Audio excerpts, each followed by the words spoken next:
Evening everyone, কেমন আছেন আপনারা সবাই? আমি প্রতিমা, আমি ভালো আছি। এখানে বার্গারের জন্য প্রস্তুতি চলছে। এখানে আলু আর চিকেন ব্রেস্ট নিয়ে নিয়েছি। এখানে বার্গারের মধ্যে পেঁয়াজ স্লাইস করে দেব, সেইভাবে কেটে নিয়েছি। কুচি পেঁয়াজ কুচি, রসুন কুচি, লঙ্কা কুচি আর ধনিয়া পাতা কুচি। এখানে সমস্ত কিছু নিয়ে ডিম, ব্রেড কর্ন, চিজ আর এখানে সাদা তেল। প্রেশার কুকারে আলুটাকে আর চিকেনটাকে সিদ্ধ দিয়ে দেবো। চলো রেডি করে নিই, তারপরে আপনাদের সঙ্গে পরের ভিডিওতে পরের পার্টটা দেখাচ্ছি। টাটা। চলুন প্রেশার কুকারে আলু আর চিকেনটাকে ভালো করে দুটো সিটি মেরে নিই। সিটি মেরে সিদ্ধ করে নিই। এবার সিদ্ধ করে সেটাকে মাখানোর পালা। দিয়ে দিলাম ধনিয়া পাতা, রসুন, পেঁয়াজ কুচি আর লঙ্কা কুচি। শুনুন, ভালো করে কিন্তু এটাকে মিক্স করতে হবে, কারণ এটাকে মিক্স করাই হচ্ছে আসল টিকিয়া কাবাবের মানে আলু। এবার দিয়ে দিলাম ওই ব্রেড না দিলে আপনি কাবাবটা রেডি করতে পারবেন না।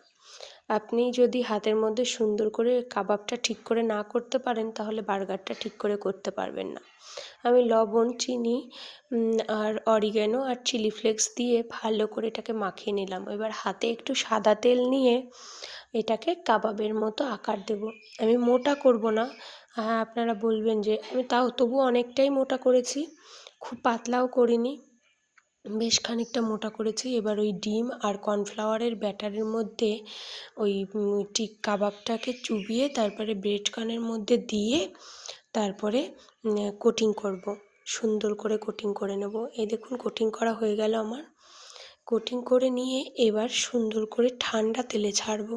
মানে খুব গরম হবে না তেলটা, অল্প গরম হবে, সেই গরম তেলে ছাড়বো, যাতে সিঙাড়া যেভাবে মচমচে হয় উপর থেকে আর ভেতর থেকে কুক হয়ে যায়, সেইভাবেই করব। কারণ আমার তো আলু আর চিকেনটাকে সিদ্ধ করে নেওয়া আছে, তাহলে আমার কোনো সমস্যাই নেই কাবাবটা এইভাবে।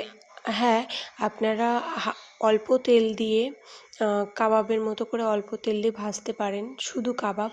কিন্তু আমি এখানে ব্রেড কর্ন যেহেতু ওপর দিয়ে কোটিং করেছি, ওই জন্য আমি একটু তেলে ভেজে নিলাম। আর আমার এখানে কাঁচা মশলাও যেহেতু দেয়া আছে, আমি পেস্ট দিইনি কোনো, সব কুচি মশলা দিয়েছি, জন্য আমি একটু তেলে কোটিং করে নিলাম। এবার দেখুন, বার্গারের বানটাকে দু টুকরো করে কেটে নিয়ে ওপর দিয়ে দিলাম একটু টমেটো কেচাপ। তারপরে 4টে স্লাইস করা পাতলা পাতলা স্লাইস করা পেঁয়াজ কুচি দিয়ে দিলাম। আপনাদের কাছে টমেটো থাকলে আপনারা দিতে পারেন। তার উপর দিয়ে কাবাবটা দিয়ে আমি দিয়ে দিলাম চিজ, তারপরে ওপরে দিয়ে দিলাম বানের আর একটা পার্ট।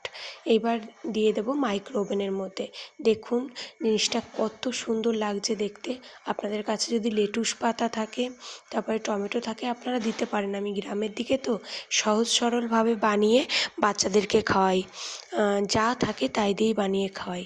ভালো লাগলে প্লিজ আমাকে লাইক, কমেন্ট, শেয়ার করবেন, আমার খুব ভালো লাগবে।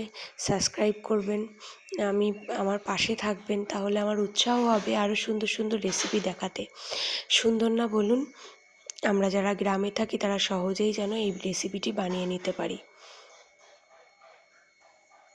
আমার হাজবেন্ড আবার আমাকে একটু দেখাচ্ছে যে শেফ প্রতিমা, একটু দেখাই, ছেলেকে দেবো। দেখুন ছেলে খেয়ে রিভিউটা কি সুন্দর দেবে। কেমন খেতে? হাত ধুবো। আমাদের সব কটা কলেজ আর এই বাড়ির উপর আমার এবং আমার দাদা আমার বৌদির আফ্রিকা